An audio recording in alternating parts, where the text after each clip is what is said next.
தஞ்சை மாநகரில் 2026ஆம் ஆண்டு எங்களுடைய அம்மா மக்கள் முன்னேற்ற கழகத்தின் பொதுக்குழு செயற்குழு நடைபெற்றது. அதாவது இது ஒரு முக்கியமான பொதுக்குழு. வருஷம் கட்சிக்கு பொதுக்குழு செயற்குழு நடக்கும். ஆனால் இந்த வருஷம் மிக முக்கியமான ஒரு வருஷம். இந்த புதிய வருஷத்தில் தைப்பொங்கலை நோக்கி நம்ம போயிட்டுருக்க நேரத்தில் எலெக்ஷனை நோக்கியும் போய்கிட்டு இருக்கோம். ஸோ தேர்தல் வேலைகளை ஆரம்பித்து நாங்கள் ஆல்ரெடி ஃபஸ்ட்டு அம்மாவோட வழியில் முதலாக தேர்தலுக்கு வேட்பாளர்கிட்ட மனு வாங்கினது அம்மா மக்கள் முன்னேற்ற கழகம் தான். 26 தேர்தலுக்கு அது அம்மாவோட வழியில். ஸோ எங்களோட ஆசையெல்லாம் தமிழகத்தில் ஒரு நல்லாட்சி, அம்மாவோட ஆட்சி மலரணும், மக்களாட்சி மலரணும். அதை நோக்கி பயணிக்கிற வகையில் தான் இன்றைக்கி இந்த பொதுக்குழுவில் எங்கள் பொதுச் செயலாளர் டிடி தினகரன் அவர்களும் இன்றைக்கி பேசினாங்க. ஸோ கண்டிப்பாக அம்மா மக்கள் முன்னேற்ற கழகம் இடம்பெறும் போகும் கூட்டணி தான் ஆளும் கட்சியாக வரும். அந்த கூட்டணியில் அமமுகவும் அங்கம் வகிக்கும். அது மிக உறுதியாக பல மாதங்களாகவே எங்கள் பொதுச் செயலாளர் டிடி சார் சொல்லிகிட்டு இருக்கார்.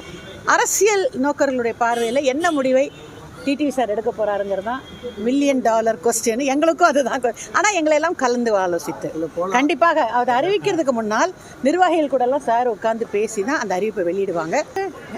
அம்மாவுடைய 2016க்கு முன்னாடி இருந்த ஒரு ஆட்சியிலையும் அம்மா படிப்படியாக குறைப்பேன்னு சொல்லி கிட்டத்தட்ட ஒரு 1500 ஒரு 500 ஒரு 1000 கடைகளுக்கு மேலே குறைச்சாங்க. அதன் பிறகு 2014 அம்மா மீண்டும் ஜெயிச்சாங்க. அதாவது ஒரே நாளில் மூடணுங்கிறது இல்லை, படிப்படியாக குறைக்கணும் அப்படிங்கிறது தான் அம்மாவுடைய கான்செப்டாக இருந்தது. அதை அம்மா நிறைவேற்றினாங்க. அதன் பிறகு அது அப்படியே நின்று போயிருக்கு.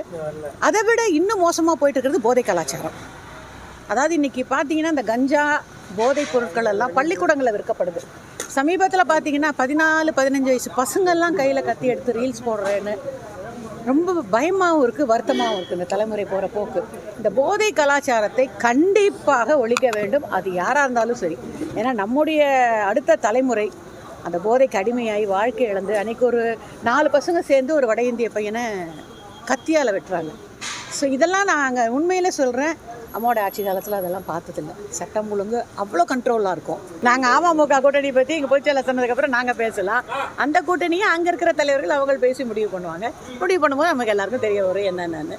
இன்னொன்று ஒரு 30 நாட்கள் தானே இருக்குது. சாரே அதானே சொன்னாங்க. எப்படி இருந்தாலுமே எங்கள் இதே அம்மாவுடைய பிறந்த நாளைக்கு முன்னால் எங்களுடைய கூட்டணி வைப்பு எங்கள் பொதுச்செயலாளர் வெளியிடுவார். கண்டிப்பாக ஒரு வெற்றி கூட்டணியாக அமையும். இந்த முறை சட்டமன்றத்துக்குள் அமமுக நல்ல பலத்தோடு போய் உட்காருவோம்.